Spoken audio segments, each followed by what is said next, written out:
Hello friends, welcome back to my channel. दोस्तों, आपको आज इस वीडियो में बताऊंगा कि यदि आप ईपीएफ के सदस्य हैं और आप पीएफ एडवांस प्राप्त करना चाह रहे हैं, या ऑनलाइन विड्रॉल करना चाह रहे हैं, या फाइनल पीएफ विड्रॉल करना चाह रहे हैं, तो आपके मन में कोई भी सवाल है, कोई भी आपको जानना है, तो आज आपको इस वीडियो में बताता हूँ कि आप कैसे क्या आपको सभी क्वेश्चनों के आंसर यहाँ से प्राप्त होंगे। तो दोस्तों, आप सबके पहले आपको गूगल पे epfindia.gov की साइट ओपन करनी है।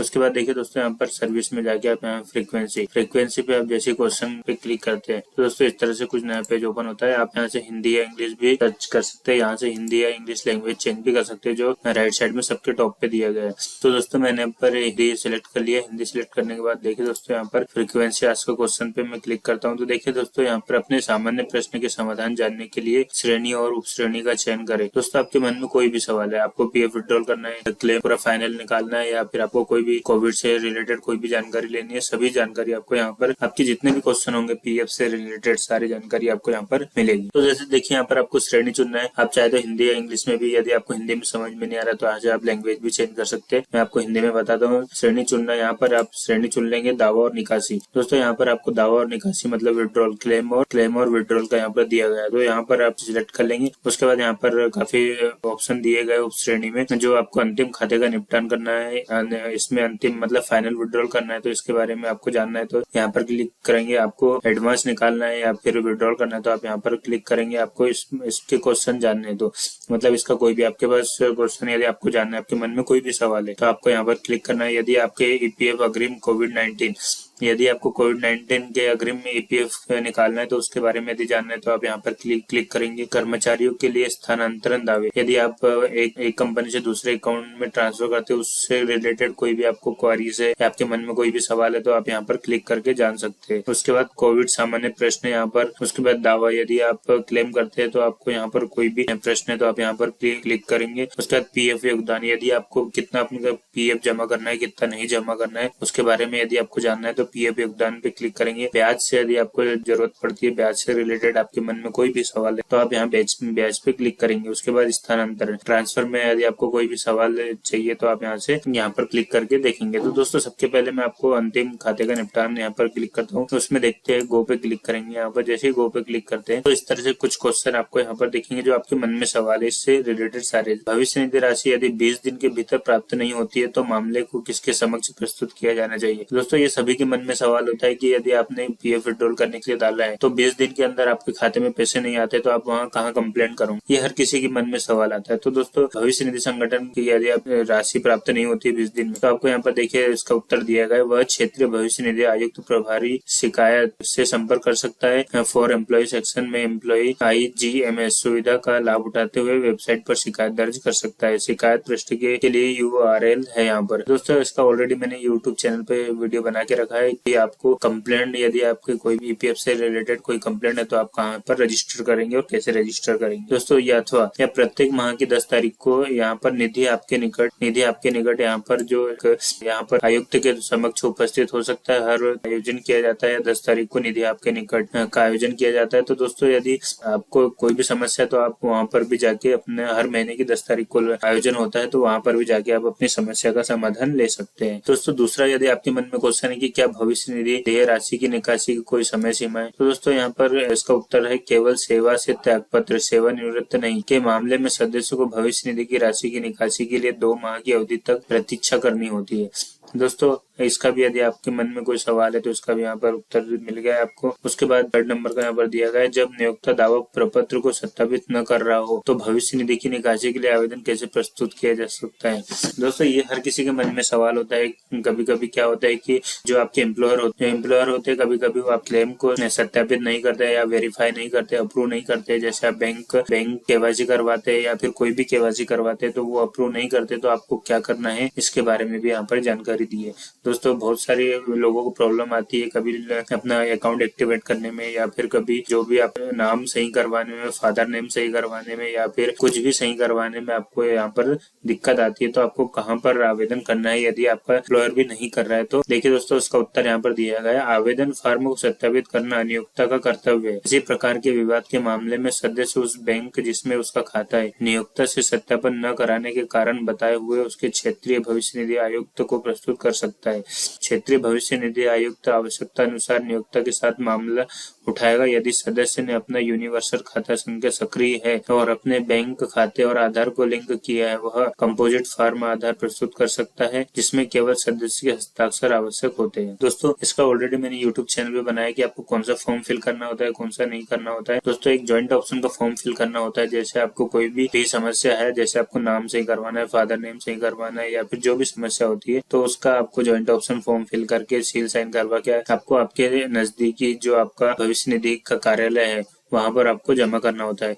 जो आपका क्षेत्रीय कार्यालय है वो कैसे आपको पता चलेगा, ऑलरेडी मेरे यूट्यूब चैनल पे भी है, वहां से भी देख सकते हैं कि आपको कैसे पता चलेगा आपका कौन सा कार्यालय है, कौन सा नहीं है। तो दोस्तों, ये यहाँ पर अंतिम खाते के निपटान के लिए यहाँ पर आपको ये सारे सवालों के जवाब यहाँ से आपको सभी मिल जाएंगे। दोस्तों, उसके बाद देखिए दावा और निकासी में यदि आप अग्रिम और निकासी, जैसे अग्रिम मतलब एडवांस से यदि पीएफ निकालते हैं, एडवांस से यदि पीएफ निकालते हैं तो आपके मन में कोई सवाल होता है कि जैसे यहाँ पर एक क्वेश्चन दिया गया है, क्या भविष्य निधि में आवास आदि के लिए रिफंडेबल ऋण प्रावधान है। दोस्तों, यदि आप भविष्य निधि से अपना पैसा निकालते हैं, घर बनाने के लिए पैसा निकालते हैं, तो वो क्या रिफंडेबल है? ऐसा नहीं है दोस्तों, वहाँ पर नॉन रिफंडेबल है। आपने यदि एक बार पैसा निकाल लिया, मान लो अपने घर बनवाने के लिए निकाला है, चाहे किसी भी समस्या के लिए आपने पैसा निकाला हो, तो वो रिफंडेबल नहीं होता है, नॉन रिफंडेबल होता है। दोस्तों, तो ये यहाँ पर अग्रिम निकासी और उसके बारे में जानकारी थी। उसके बाद ईपीएफ अग्रिम कोविड-19। दोस्तों, यदि आपके मन में कोई भी सवाल है ईपीएफ अग्रिम कोविड-19 के रिलेटेड, तो आप देखिए यहाँ पर सारे क्वेश्चन दिए गए। यहाँ पर 19 क्वेश्चन है। जो आपको कोई भी समस्या है तो आपको यहाँ पर क्लिक करके आप यहाँ पर देख सकते हैं। जैसे कर्मचारी भविष्य निधि योजना 1952 की किस उपबंध के अंतर्गत कोई भी सदस्य लाभ प्राप्त है। लाभ उपलब्ध कराने के लिए भारत के राजपत्र साधारण भाग 2 खंड 3 उपखंड 1 में दिनांक 28/3/2020 को प्रकाशित GSR से 225E के माध्यम से कर्मचारी भविष्य निधि योजना 1952 के पैराग्राफ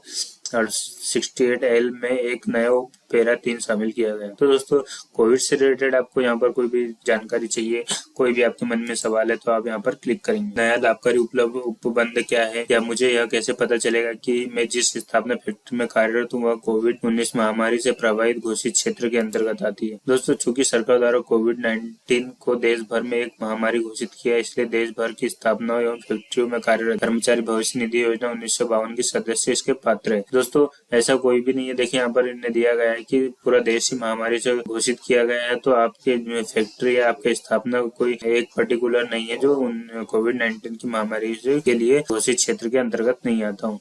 तो दोस्तों, इस एडवांस लेने के लिए क्या कर्मचारी भविष्य निधि सदस्य को कोई प्रमाण पत्र का दस्तावेज देना जरूर होता है। इस एडवांस को लेने के लिए कर्मचारी भविष्य निधि अथवा उसके नियोक्ता को कोई प्रमाण पत्र अथवा दस्तावेज नहीं देना पड़ता। दोस्तों, ये क्योंकि पूरे देश में हुआ था, तो ये आपको कोई भी प्रमाण पत्र ऐसा देने की जरूरत नहीं है, किसी को भी कुछ भी देने की जरूरत नहीं है। आप जब आप एडवांस निकालते हैं तो उसमें एक ऑप्शन आता है कोविड का, तो कोविड-19 का यदि ऑप्शन आता है तो आप उस पर क्लिक करेंगे तो आपका एडवांस वहां से निकल जाएगा। उसके बाद देखिए दोस्तों, 5वां क्वेश्चन है यहाँ पर, कोविड-19 से लड़ने के लिए नए उपबंध के अंतर्गत मैं अपने कर्मचारी भविष्य निधि खाते के कितनी राशि निकाल सकती हूँ, क्या मुझे इस राशि को वापस करना होगा। देखिए दोस्तों, इसका यदि आप उसके अंतर्गत यदि पैसा निकालते तो आपको क्या है, कितना निकलेगा और कितना नहीं निकलेगा, आपको यहाँ पर भी जानकारी दी गई है। आप अपने 3 माह के मूल वेतन और महंगाई भत्ते तो अपने कर्मचारी भविष्य निधि के खाते में जमा राशि के 75% तक का, यदि आपका जैसे 1000 रुपए तो उसका 75 रुपीज आपका यहाँ से आपके खाते से निकल जाएगा। दोस्तों, आप एडवांस निकाल सकते हो। दोस्तों, वो नॉन रिफंडेबल होता है।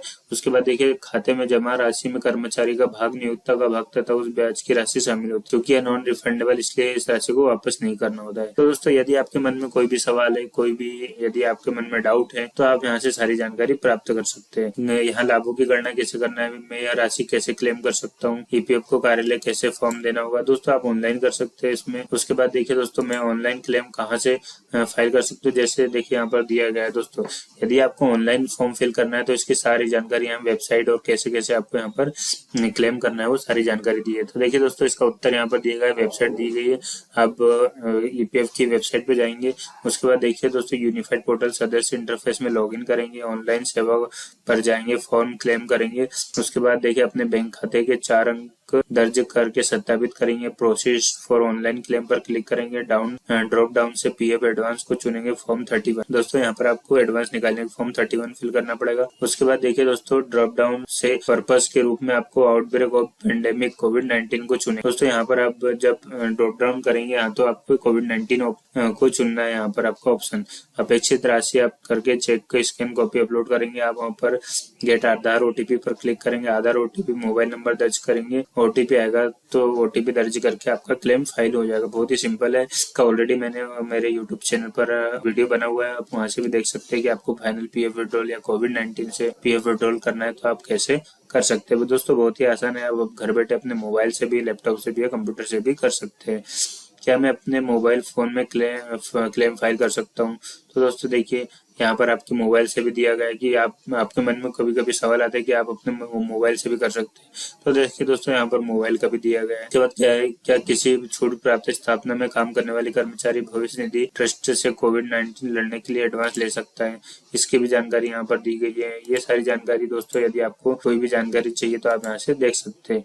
दोस्तों यहाँ पर बहुत ही अच्छा दिया गया है। कोई भी आपके मन में सवाल है या फिर कुछ भी डाउट है तो आप यहाँ से देख सकते हैं। तो दोस्तों होगा ये ईपीएफ कोविड-19 का। उसके बाद आपको कर्मचारी के लिए स्थानांतरण दावे। दोस्तों जैसे आपको क्या है, कभी एक कंपनी से दूसरी कंपनी में ट्रांसफर करवाना होता है तो आपको कैसे पता चलेगा कि मुझे पीएफ ट्रांसफर करने की जरूरत है? पीएफ से ऑनलाइन ट्रांसफर यूएन का क्या महत्व है?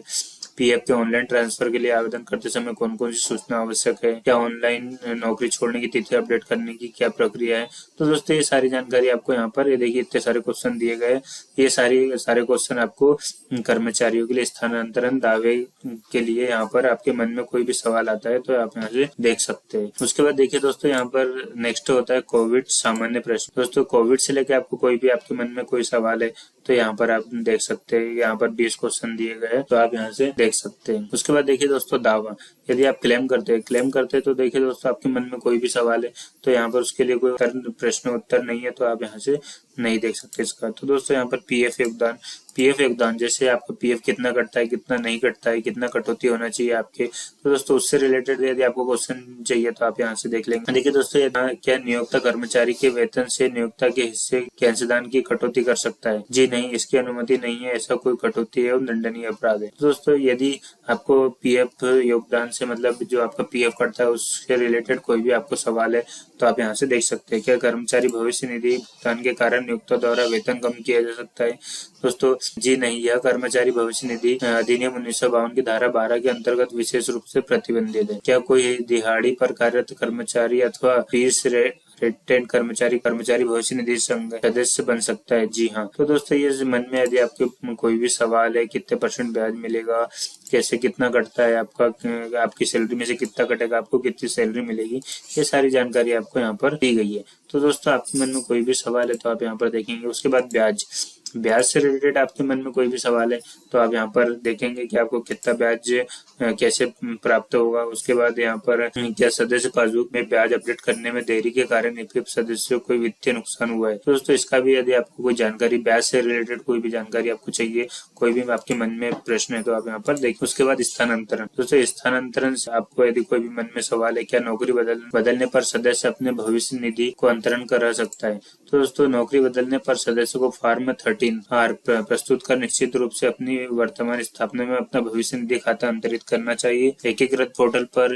सदस्य इंटरफेस को प्रयोग में लाते हुए सदस्य अंतरण का दावा प्रस्तुत कर सकता है। दोस्तों आप यदि एक कंपनी छोड़कर दूसरी कंपनी में जाते हैं तो आपको यहाँ से अपना खाता स्थानांतरण करना होता है। ऑलरेडी मेरे यूट्यूब चैनल पर वीडियो बनाया है, आप वहाँ से देख सकते हैं। तो दोस्तों आपके मन में कोई भी सवाल है तो आप यहाँ से प्राप्त कर सकते हैं। अन्य में जाके यहाँ पर देखेंगे दोस्तों, यहाँ से आपको पीएम ईपीएफ की सदस्यता, ईपीएफ कौन सी योजना है, ये सारी जानकारी आपको यहाँ पर मिल जाएगी। आपके मन में कोई भी सवाल है तो आप यहाँ से प्राप्त कर सकते हैं। दोस्तों मेरी इन्फॉर्मेशन यदि आपको सही लगी तो मुझे कमेंट करके जरूर बताएं। और दोस्तों यदि आप मेरे चैनल पर नए हैं तो सब्सक्राइब जरूर करें और बेल आइकन जरूर दबाएं ताकि इसी तरह से पीएफ और ईएसआईसी से रिलेटेड सारी जानकारी आपको यहाँ पर मिलते रहे। दोस्तों क्या है, पीएफ कम समय पे अभी अपडेट्स करते रहता है तो अभी न्यू अपडेट्स मैंने यहाँ पर किए। न्यू अपडेट्स के जो भी वीडियो मैंने यहाँ अपलोड किए आप यहाँ से देख सकते हैं। दोस्तों जुड़े रहने के लिए मुझे सब्सक्राइब जरूर करें और बेल आइकन जरूर दबाएं। बहुत बहुत धन्यवाद।